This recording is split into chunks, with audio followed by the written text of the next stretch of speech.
Mari kita rileks. Sekarang mari kita berikan waktu kepada Pak Haji Raden Haji Omar Irama.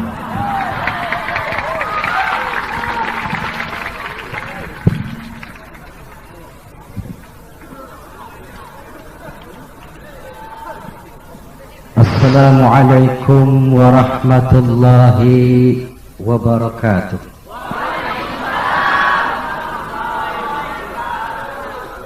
Bismillah, alhamdulillah, nasta'inuhu wa nastaghfiruhu wa nastahdi wa na'udzu billahi min shururi anfusina wa min sayyiati a'malina. Man yahdillahu fala mudilla lahu wa man yudlil fala hadiya lahu. أشهد أن لا إله إلا الله وحده لا شريك له وأشهد أن سيدنا ونبينا محمدا عبده ورسوله لا نبي بعده. اللهم فصل وسلم على سيدنا محمد وعلى آله wa ashabihi wa mawalah. Amma ba'd. Yang saya cintai dan yang saya banggakan, akhi fillah Cak MH Ainun Najib, al-mukarramun, para alim ulama, wabil khusus para habaib yang pada malam hari ini banyak hadir di antara kita. Hadirin wal hadirat jamaah Majlis Ta'lim Padang Bulan rahimakumullah. Secara kronologis kehadiran saya di sini adalah setelah saya, Cak Nun, Ustadz Zainuddin MZ dan beberapa tokoh-tokoh nasional berdiskusi, dan di antara hasil diskusi itu Cak Nun dengan segala kebesaran hatinya mengundang saya untuk mengadakan diskusi di pengajian Padang Bulan. Kalau yang saya cermati sejak tadi adalah mayoritas pendukung P3.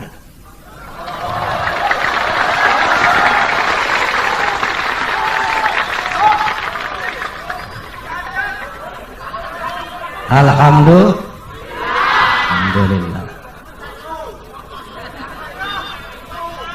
Undangan ini saya terima dengan rasa tasyakur. Saya terima dengan ucapan terima kasih yang sebesar-besarnya. Justru saya, Roma Irama, kepingin berdialog pertama dengan para ulama P3, kepingin berdialog dengan para pendukung P3 untuk menjelaskan yang kurang jelas. Karena ada berita yang memang sangat mengejutkan. Jangankan sampean, paman-pamannya Roma Irama, saudara-saudaranya, bahkan ibu kandung saya kaget mendengar Roma Irama masuk Golkar.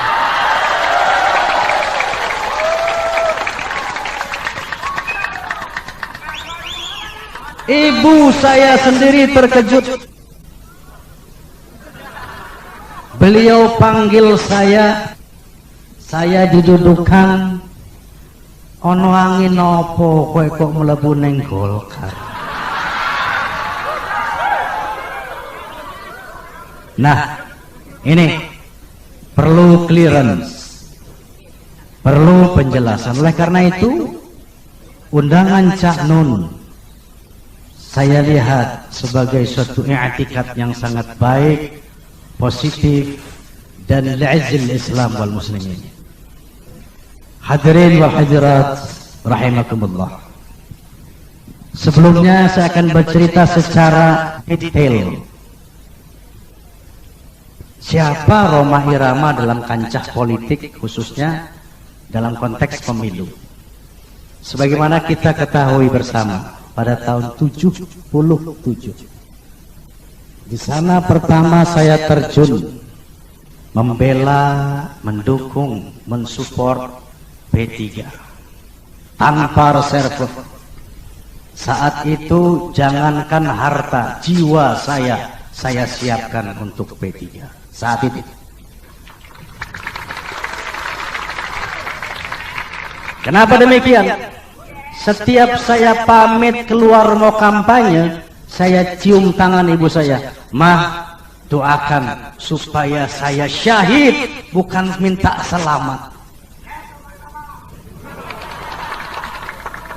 Demikian pada saat itu. Ya. Kenapa? Sebab di sana ada azas Islam. Dulu ya ada 3 kontestan, P3, Golkar, dan PDI sama dengan sekarang. PDI azasnya demokrasi, Golkar azasnya Pancasila, P3 azasnya Islam. Nah, secara akidah, secara moral, buat saya fardu ain ala kulli muslim bela P3 saat itu.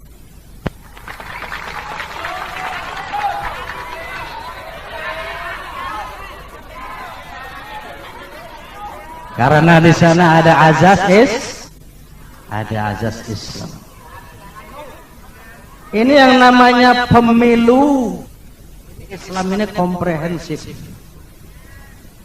Allah Ta'ala wahyu yang terakhir, al-yawma akmaltu lakum dinakum.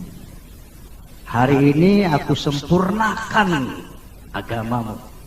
Ma faratna fil kitabi min syai'.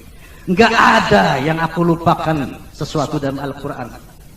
Wa nazzalna 'alaikal kitaba tibyana likulli syai'. Aku turunkan kepadamu ya Muhammad satu kitab yang menjelaskan segala macam hal. Lengkap sudah dalam Al-Quran. Termasuk pemilu. Pemilu itu memilih pemimpin. La yattakhidhul mu'minina al-kafirina awliya'a min dunil mu'minin. Ini ayatnya. Jangan kamu mengangkat seorang kafir sebagai pemimpin di antara umat Islam. Oleh karena itu saya membela Islam. Nah, pada tahun 84 terjadi konsensus nasional bahwa secara nasional kita sepakat tidak ada azas Islam, tidak ada azas demokrasi, kita satu azas, semuanya azas tunggal Pancasila. P3 yo Pancasila, PDI ya Pancasila, Golkar ya Pancasila, dan sejak saat itu saya cabut dari P3.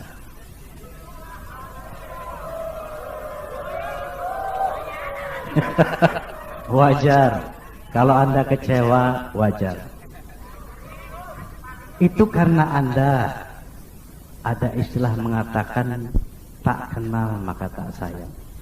Saya hadir di sini untuk menjelaskan itu semua. Yang pasti saya dan Anda tetap saudara, apapun perbedaan kita.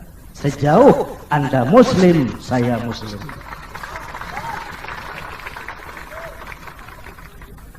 Kemudian kenapa saya cabut dari P3? Saya tidak punya motivasi lagi. Karena Allah memerintahkan saya bukan untuk membela partai. Allah memerintahkan saya bukan untuk membela organisasi keagamaan, organisasi politik, bukan. Tapi Allah memerintahkan saya untuk membela al-Islam, dinul Islam.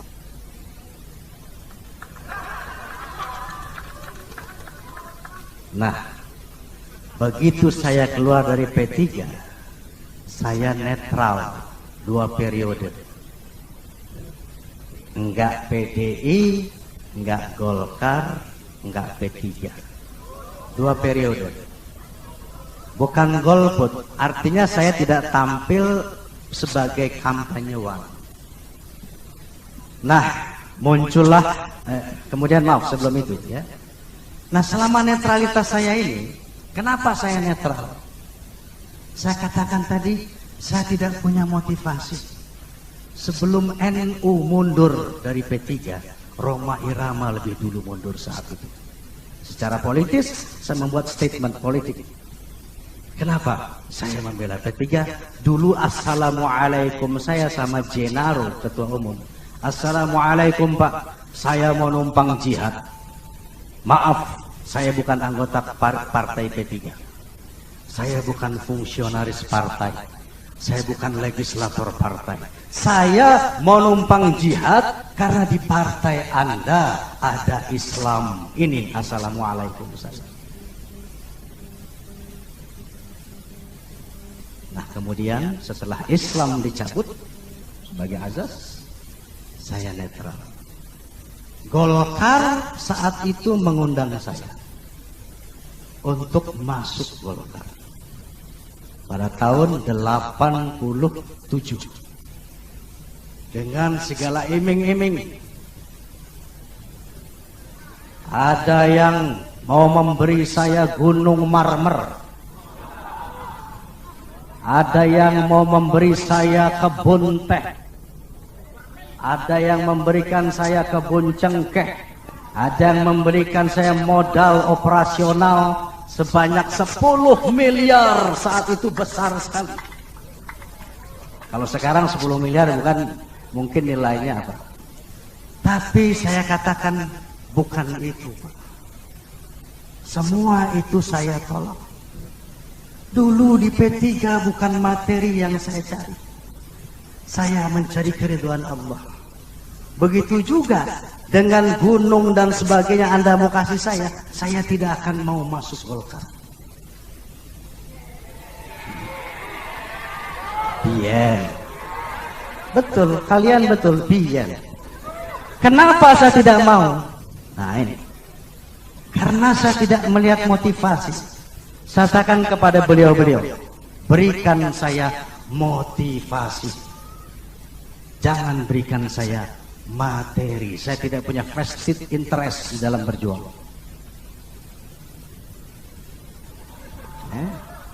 Nah, setelah itu, setelah saya menolak semua ajakan itu, kemudian beberapa tahun terakhir ini, belum lama ini, baru beberapa tahun,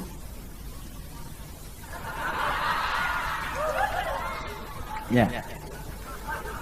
Terus terangnya sejak Pak Harto naik haji, sejak Pak Harto melaksanakan sholat Jumat secara rutin, sejak kabinet pembangunan 6 proporsional alias didominir oleh umat Islam, sejak Muslimin Pancasila mendirikan ribuan masjid di mana-mana, sejak ketiga jalur Golkar semakin kental komitmennya terhadap Islam, yaitu jalur ABRI, birokrat dan Golkar, yang notabene adalah mayoritas umat Islam.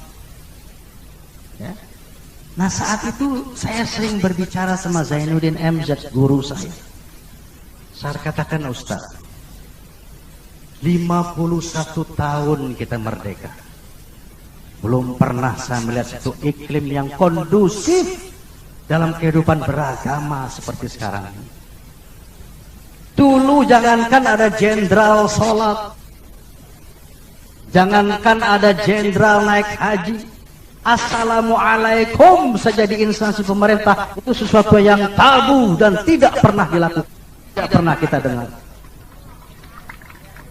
Makanya dulu ditawari apapun saya tidak mau masuk ke Golkar.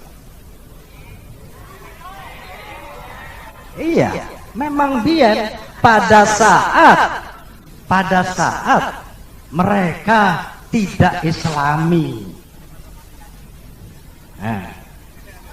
Nah, tetapi secara faktual sekarang kita bisa membuktikan,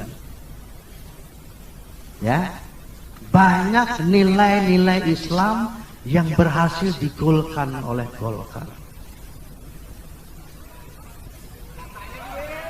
Lo katanya mau dialog, nah dialog terbuka ya seperti ini. Oke, saya lanjutkan dulu. Nanti monggo bebas, Anda serang saya boleh, saya siap.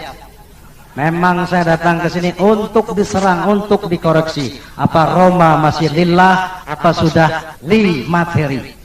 Silakan, fadhal.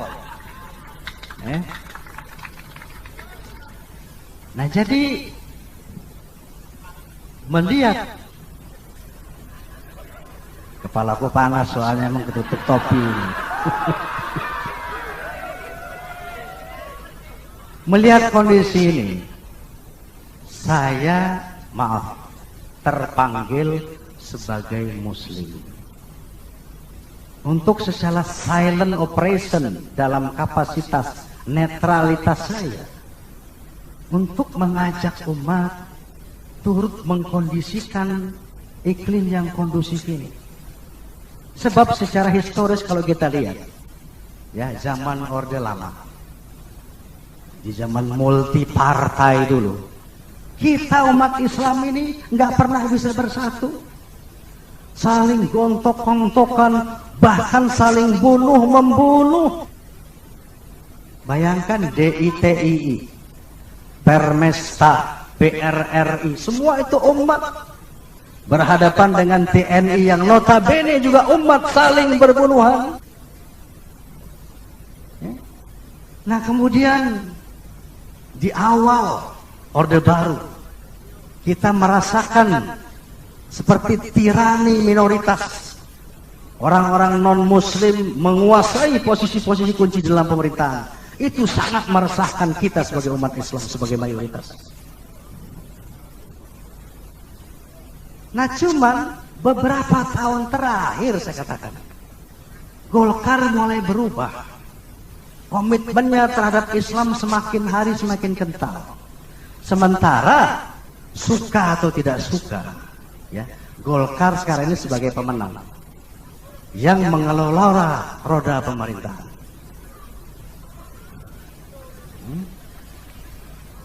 Dan terakhir yang paling menyentuh saya, golongan karya telah mampu memasukkan faktor agama sebagai azas dari pembangunan nasional sebagai pengamalan Pancasila. Ini berarti bangsa kita bertekad di samping mencerdaskan bangsa dengan ilmu pengetahuan dan sains dan teknologi, dia juga bertekad untuk mengimankan dan mentakwakan bangsa ini. Nah, sehingga pada suatu saat ada seorang pejabat tinggi negara telepon saya, Bung Haji, bagaimana kira-kira saya undang Antam untuk membacking Golkar pada periode 97.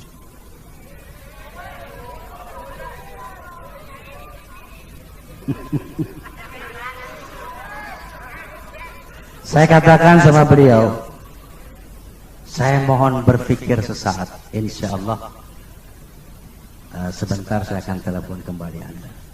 Nah, sementara proses saya berpikir itu 10 tahun.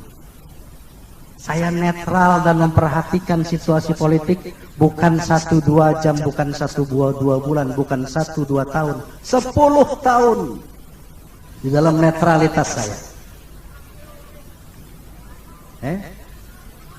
sebelum saya lanjutkan, dengarkan, saya nggak akan ngajak Anda ke Golkar, tidak. Nah, jadi nggak usah khawatir. P3 sejauh komitmen Anda untuk Islam, mari bahu-membahu. Sebab begini, seperti Cak Nun dikatakan tadi, kalau ada manusia Indonesia yang di P3, di Golkar atau di PDI, itu karena organisasi, bukan karena izin Islam wal muslimun, bukan karena dalam rangka memanifestasikan innas salati wa nusuki wa mahyaya wa mamati lillah, maka ini musyrik kecil, maaf saja.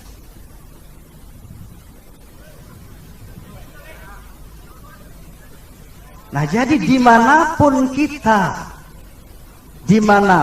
kita orientasi, motivasi satu, ya'zil Islam wal muslimin li'amar ma'ruf nahi munkar. Nah, kalau demikian, makanya statement politik saya adalah, buat saya tidak ada lawan politik, yang ada mitra politik.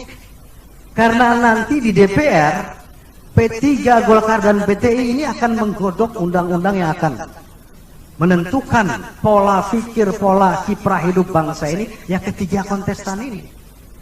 Nah, kalau orang-orang DPR itu dimotivasi oleh lillah ta'ala, berorientasi lillahi ta'ala, insya Allah negara ini secara bersama-sama, bukan oleh Golkar toh, mustahil, itu akan mampu membawa bangsa kita kepada baldatun thayyibatun wa rabbun ghafur. Golkar tidak akan bisa bekerja sama tanpa kalian, tanpa P3.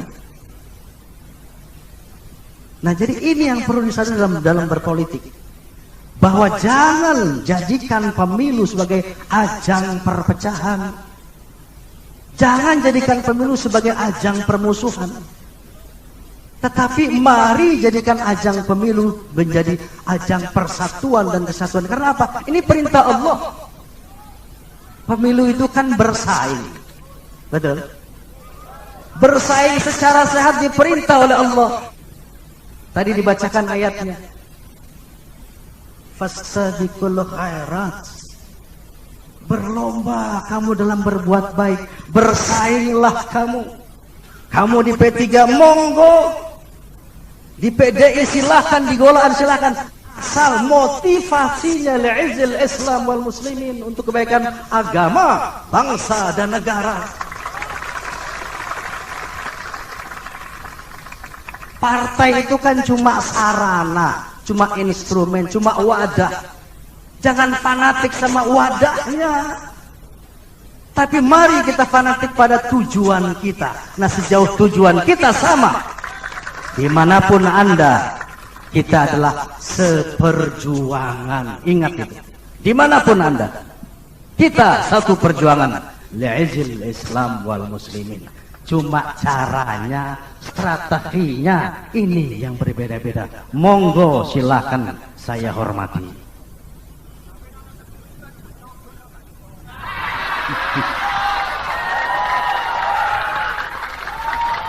Oke.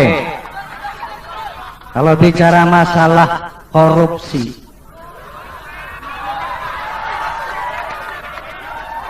bicara masalah kolusi, bicara masalah manipulasi, mohon, bukan berarti nggak akan ada koruptor.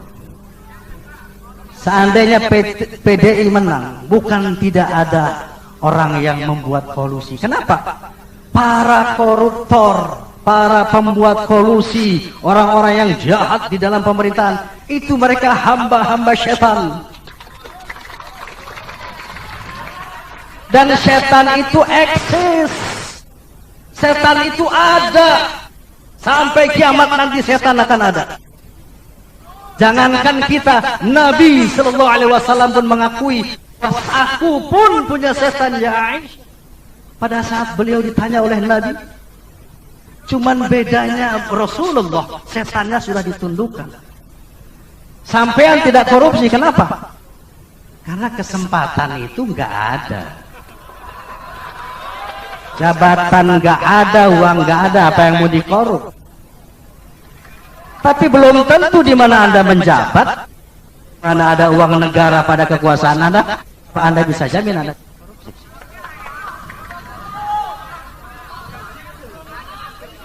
Nah, jadi sebagai umat kita tidak toleran. Jangan sampean mengira orang Golkar itu toleran sama korupsi, setuju sama korupsi, setuju sama korupsi. Tidak ada. Itu kelompok setan, itu kelompok minoritas di semua negara, di seluruh dunia pasti ada. Kenapa? Sunatullah. Sisi aku tak ngombe sih, bisa.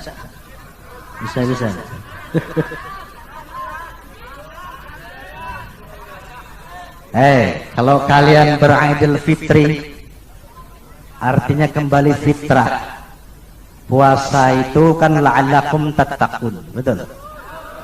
Mestinya kita ini sudah menjadi orang takwa.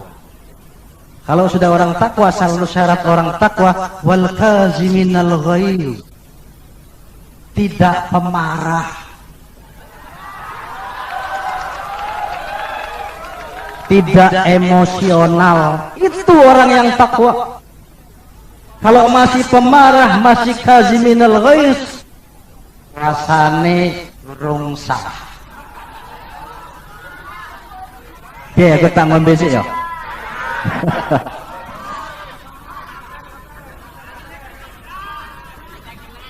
Maka saya bilang sama Cak Nun, saya siap diserang.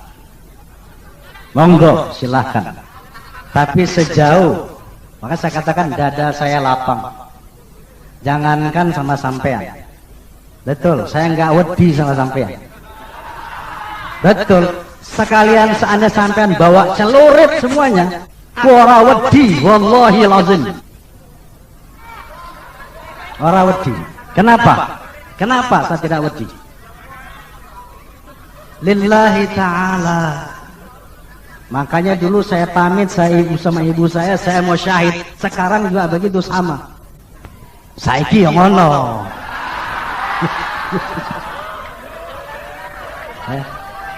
Ada yang istiqomah jangan dikaitkan dengan partai. Istiqomah itu dengan agama.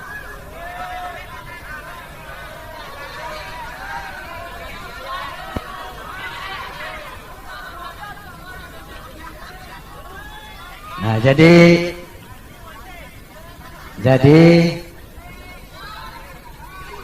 kembali saya ingatkan bahwa apa yang selama ini memang mengejutkan, saya katakan tadi.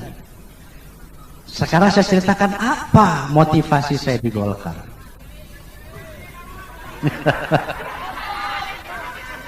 Loh, sampean sekarang sing mundur. Katanya mau diskusi, saya maju sampean mundur. Nah, kalau mau diskusi saya tantang sampai pagi, monggo. Gimana? Ini kita mencari titik temu, titik kebenaran. Saya katakan tadi, saya bukan kampanye. Sampean nggak perlu masuk Golkar kok, nggak perlu. P3 perlu eksis. Dan kita bahu membahu bekerja sama, sama-sama bekerja. Ya.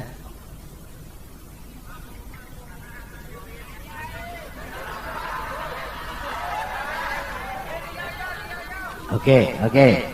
Kalau memang cukup sekian, oke.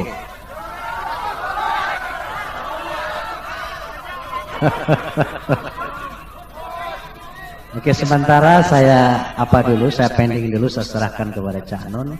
Bagaimana kita lanjutkan atau tidak? Tapi yang pasti,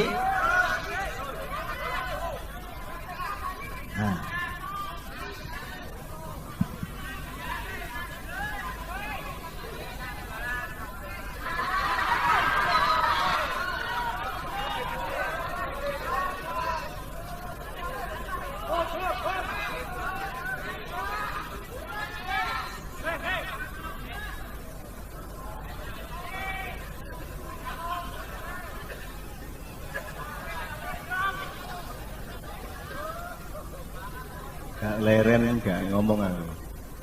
Yang menang sih. Isini padang bulan cemuruwat ya karu-karuan. Oke ya, oke. Saya ingin menyambung beberapa hal. Nanti saya tetap mohon kalau ada di antara Anda yang akan bertanya kepada Pak Haji, kita tetap kasih waktu. Tapi mohon saya perkenankan untuk menarik tali kemaslahatan di antara alam pikiran Anda yang tercermin dari kur-kur yang tidak beraturan tadi dengan yang dikemukakan oleh Bapak Haji Omah Irama. Pertama, Bang Haji, teman-teman ini sudah 20 tahun lebih sangat mencintai Anda. Dan itulah yang menyebabkan mereka patah hati.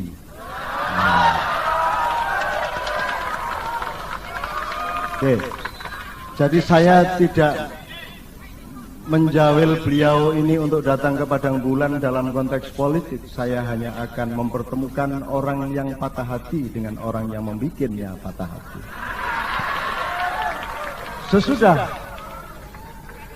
Sesudah sang satria bergitar menjelaskan apa yang sebenarnya terjadi kepada dia,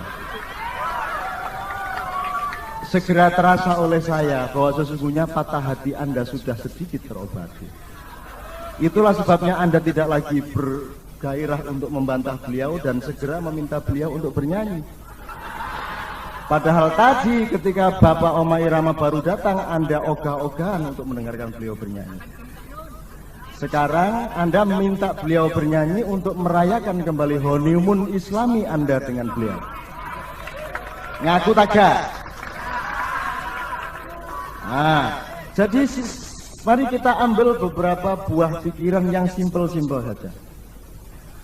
Kalau Anda di PPP, mantaplah dengan PPP dan kukuhkan tubuh kaki PPP, cerdaskan PPP untuk Islam.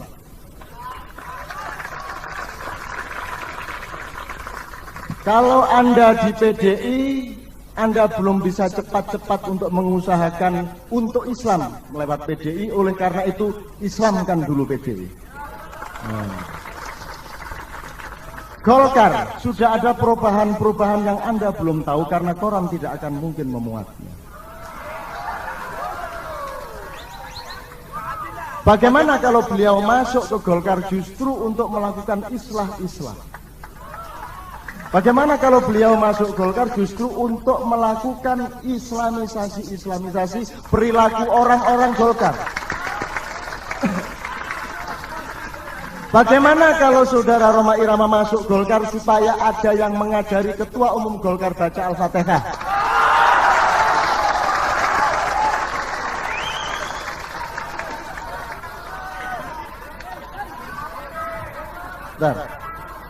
Apakah Anda akan melarang seorang ustadz, seorang khalifatullah memenuhi panggilan seorang mu'allaf untuk mengajarinya mengaji? Apakah Anda menolaknya? Sedangkan Allah sendiri selalu merindukan hamba-hambanya untuk selalu menyebut-nyebut namanya. Nah, akan saya terangkan sampai ke soal itu. Kata Pak Haji tadi, jangan suka marah. Kalau Anda terlalu lama marahnya, Pak Haji tadi juga agak sedikit ikut marah.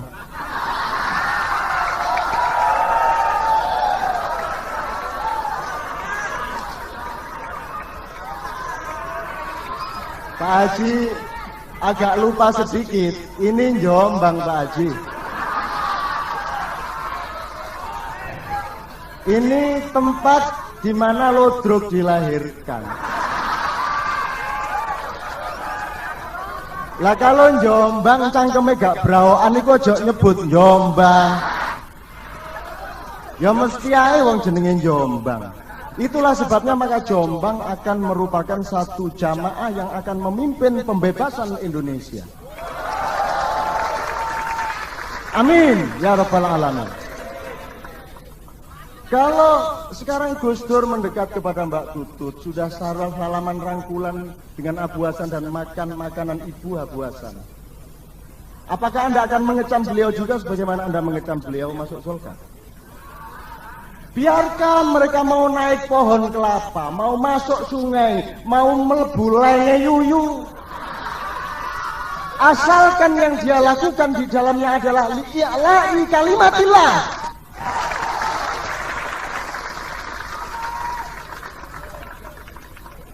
Mari sekarang kita minta, kita tuntut kepada beliau, Pak Haji, kalau ada orang omong di Indonesia mengenai korupsi,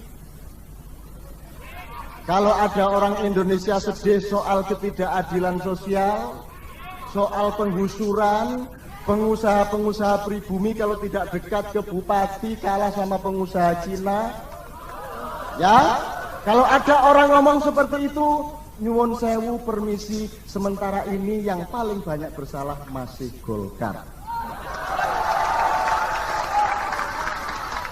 Ingat, yang masih banyak bersalah masih Golkar, tapi bukan Haji Rhoma Irama.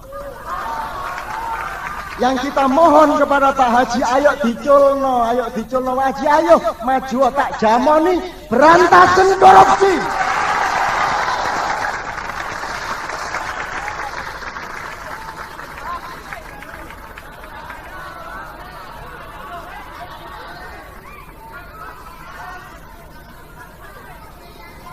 Itulah tugas beliau di sana. Kalau beliau tidak memberantas itu semua, kalau beliau tidak nahi mungkar di dalam tubuh Golkar, baru angkat celurit.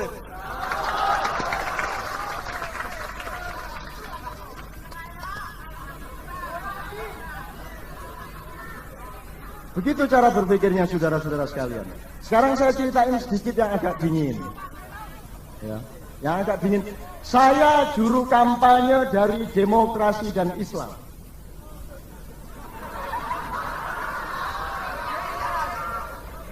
Kalau P3 membantu islamisasi akhlakul karimah, tak dukung. Kalau Golkar menyelenggarakan islamisasi dan akhlakul karimah, saya dukung. Nah, apa-apa tak?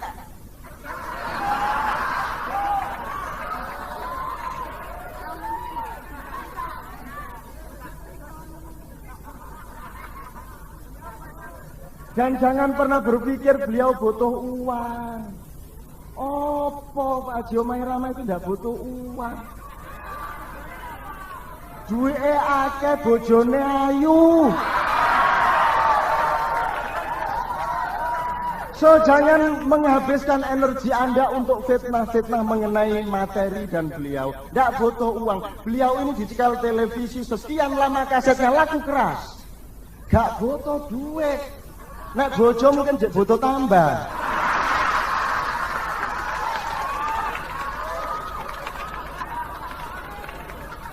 Jadi tidak ada urusan. Haji Rhoma Irama sudah berjanji kepada saya, kepada sahabat-sahabatnya, beliau tidak akan mau menerima uang dari gaji sebagai anggota DPR. Dia tidak akan mau, dan supaya orang melihat bukti bahwa beliau tidak akan mau menerima fasilitas dari sana, sekarang kita jelaskan, maka setiap uang itu harus kalau bisa ditransfer ke koperasi-koperasi umat Islam. Setuju? Dengan begitu Anda tidak berdosa menyangka beliau bisa dirayu, walau kana syamsu fi yamini wal qamaru fi yasari lan atruka hadzal amr. Apa menama duit 1 miliar itu loh. Gawe film pisan duit wis tumpuk.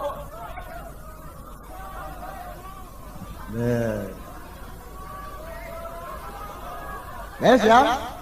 Ayo sing mburi meneng tarek. Salah aku.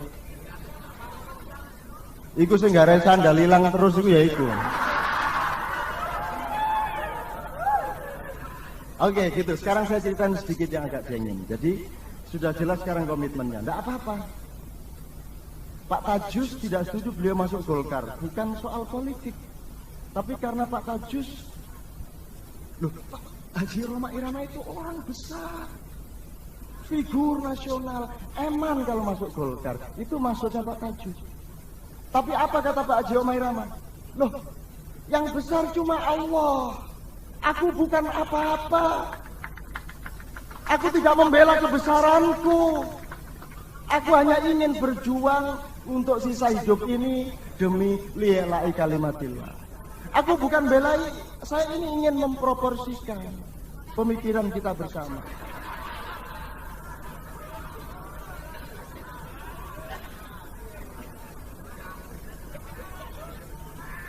Saya harus adil. Ada yang memperingatkan saya di sini, kalau Cak Nun mengundang Haji Omah Irama yang Golkar itu ke Padang Bulan, jamaah akan meninggalkan Cak Nun. Sekarang saya katakan, tinggalkan saya sekarang juga.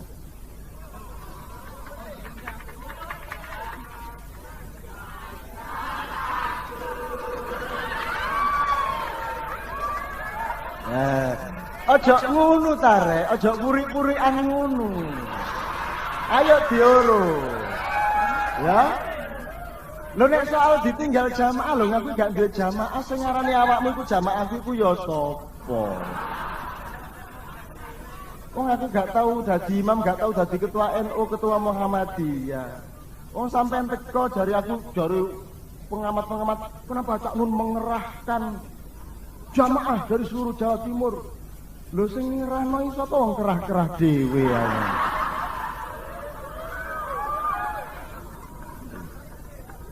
Sekarang saya ceritain agak lebih sedikit, saudara-saudara sekalian, Anda jangan berpikir terlalu lokal, jangan berpikir hanya Golkar, jangan berpikir hanya P3, jangan berpikir hanya PDI, bahkan jangan berpikir hanya Indonesia. Anda harus berpikir dunia. Ada 4 kekuatan yang tidak menginginkan Islam bangkit, terutama di Indonesia. Indonesia adalah negara dengan jumlah umat Islam terbesar di dunia, dan kalau ekonominya bangkit, ghirah Islamnya bangkit, akan merupakan ancaman bagi 4 kekuatan dunia yang kemarin ikut membuat kerusuhan-kerusuhan itu. Diam dulu, saya ceritain. Kekuatan yang pertama adalah kekuatan organisasi besar yang berpusat di Vatikan. Ya. Cak Fuad sudah menceritakan segala sesuatunya. Ini satu kekuatan yang selama ini berbenturan Anda dengan Anda di Batu, di Jombang Selatan, di mana-mana itu, ya. Dan lewat PPP, PDI atau Golkar harus diperjuangkan bagaimana mengantisipasi itu semua. Pertama Vatikan, tidak mengendaki. Nomor 2, ya termasuk. Nomor 2. Yahudi atau Israel. Yahudi ini menguasai perusahaan-perusahaan besar. Dia yang singgarai sampai melaku-melakune minggu-minggu nang plaza-plaza itu Yahudi.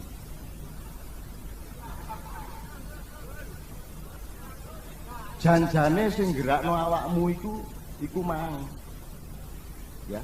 Mereka menguasai media massa di seluruh dunia, CNN, Newsweek, Time, semua dikuasai oleh Yahudi Israel, dan mereka yang menciptakan alam pikiran dan cara berpikir yang selalu menyudutkan Islam. Dan koran-koran di Indonesia sudah sangat kerasukan alam berpikir semacam itu. Kalau sampai Islam bangkit di Indonesia, kalau sampai Islam menjadi kekuatan besar tahun 2001 ke atas, ekonominya akan mengancam Pasifik ke utara, mengancam negara-negara utara, dan Islamnya bangkit dengan simbol-simbol Islam yang terang-terangan, maka mereka akan punya kekuatan internasional, punya kekuatan di Badan Keamanan PBB. Dengan demikian nasib Israel akan terancam dalam peperangannya melawan Palestina. Oleh karena itu, Israel sangat berkepentingan untuk selalu menghalangi pertumbuhan Islam di Indonesia. 2. Yang nomor 3, overseas Chinese. Overseas itu perantauan, Chinese itu apa rek? Coron digu.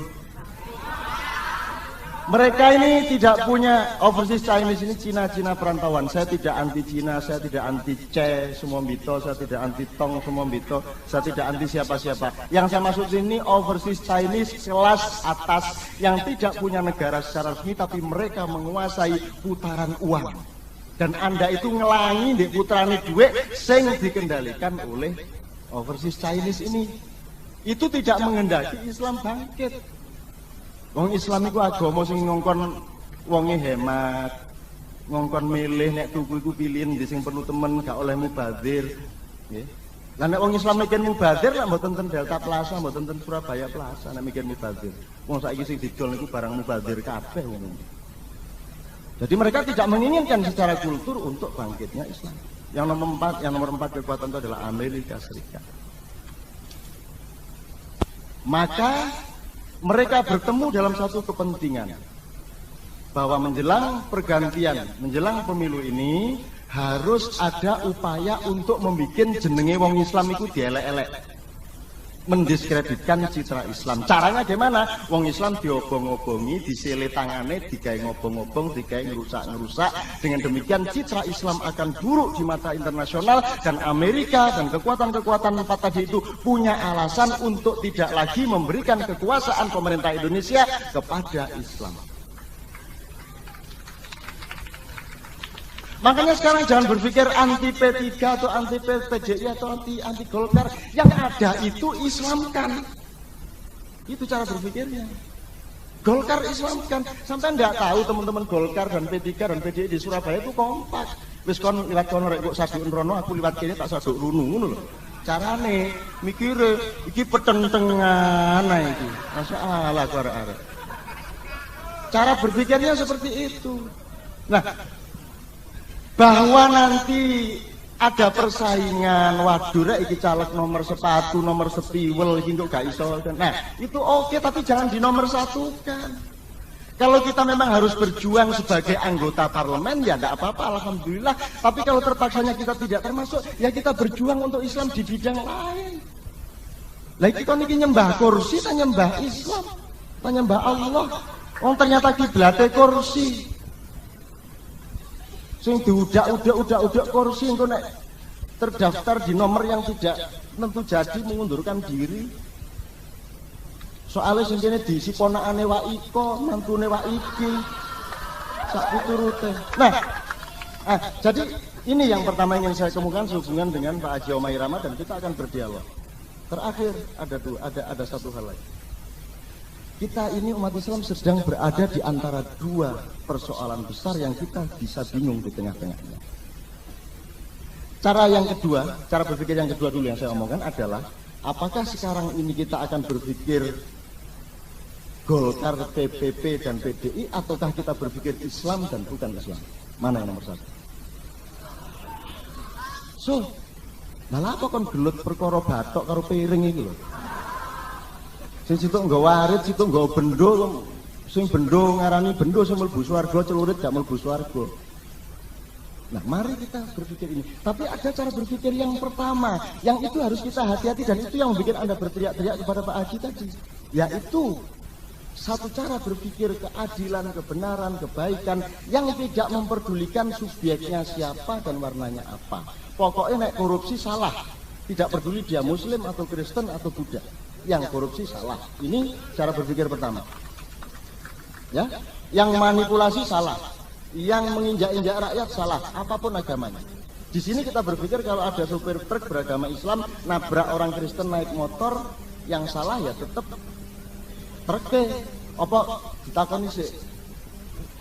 Kenapa kamu? Islam apa sih? NO apa sih? NO Gus Dur ta buasa. Kasih donolong salah kejat areke. Nah, ini cara berpikir struktural namanya. Ini yang berlaku pada teman-teman mahasiswa. Pokoknya sing elek diberantas, siapapun dia. Kan begitu. Itu cara berpikir universal. Nah, sekarang kita harus menentukan ini untuk 5 tahun. Mulai sekarang ini kita harus menentukan yang kita nomor satukan ini yang pertama atau yang kedua. Kalau yang pertama siapapun salah kita sikat. Yang kedua, engkau saiki Islam sedang dalam bahaya. Mari kita pilih dulu teman-teman jual belinya sesama Islam dulu. Ini direktur ini kalau menerima pegawai, ada orang beragama non-Islam nilainya 9. Ada lainnya agama Islam nilainya 8,5, yang dipilih yang 8,5. Karena apa? Karena ini juga satu infrastruktur perjuangan jangka panjang bagi umat Islam. Kalau kita sekarang memilih yang pertama, siapa saja kita sikat, bapakmu dewe kudu Pak Antem. pamanmu dhewe itu kok antemi. Itu akan kita perbaiki pada episode kedua. Episode pertama, selamatkan dulu umatmu ini, selamatkan dulu. Dan ini loh pertengkaran antara, perbedaan pendapat antara Gus Dur dengan Habibie Pak Amin Rais itu di sini. Kalau Gus Dur lebih pada yang pertama, yang lain lebih pada yang kedua. Nah sampai milih sini.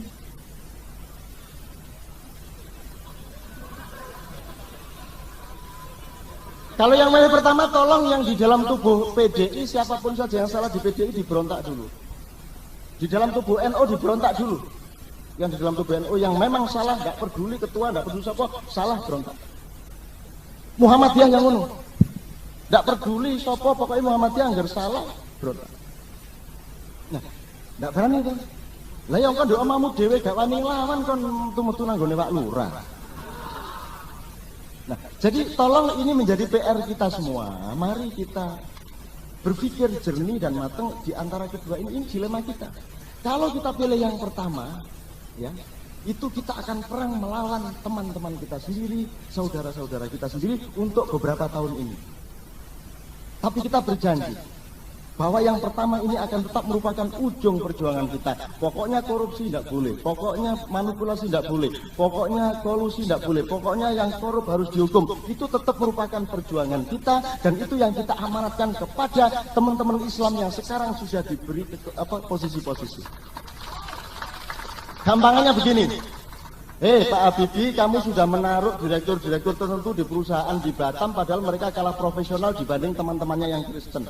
Tidak apa-apa, sekarang kita ngalah, yang jadi direktur orang Islam, meskipun mungkin kalah canggih dibanding teman-teman yang Kristen. Tapi saya minta janji, mulai 3-4 tahun yang akan datang, kami tidak memaafkan lagi soal ini. Kamu harus menanggung amanat bahwa kamu harus betul-betul menyangga amanat untuk menentang segala yang salah, siapapun dia. Korea saja bisa, masa kita tidak bisa? Gitu loh.